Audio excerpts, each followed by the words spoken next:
Early voting has been ongoing in North Carolina for 10 hours, and people are taking advantage of it. This is going to continue until November 2nd. And remember, if you're not registered yet, you can do so and vote the same day at your early voting location. And we've seen long lines at several voting locations in Wake County. This is Wake County's system here. It tracks the wait times at voting sites. We took a screenshot. This was around 1 o'clock today, and several places had 1 to 2 hour wait times. WRAL Capitol Bureau Chief Laura Leslie joining us now live tonight. Laura, people were ready to get out and vote.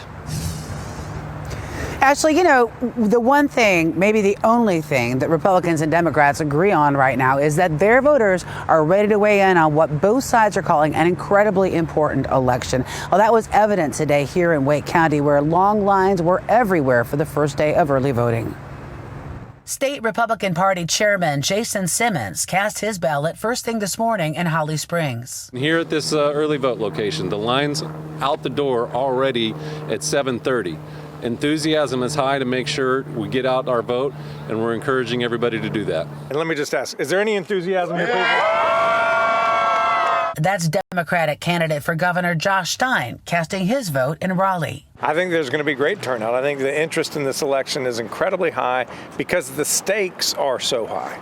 A lot of voters apparently agreed.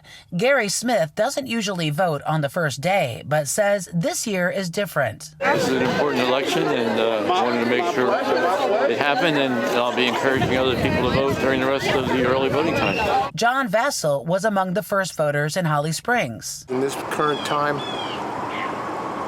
your vote really matters more than anything else. And what you believe in, it doesn't matter who you want to vote for, but you have to vote. You have to vote your beliefs. State Elections Director Karen Brinson Bell said turnout for the first day of voting has been tremendous statewide, even in storm-ravaged western North Carolina. Voters lined up in 30-degree weather in Haywood County this morning. She said that's a sign that people trust the process despite a lot of misinformation. These are critical elections in our state. We are a battleground state, and there's a lot of attention to us because of the presidential contest. But we will have a new governor, a new lieutenant governor, a new attorney general. We'll have many members newly elected to our legislature. Now, we've also asked Lieutenant Governor Mark Robinson's campaign when and where he plans to cast his ballot. We have not yet heard back from them. In the meantime, you can find a lot more information about early voting, and you can see your sample ballot online at WRAL.com. Laura Leslie, WRAL News, live in Raleigh.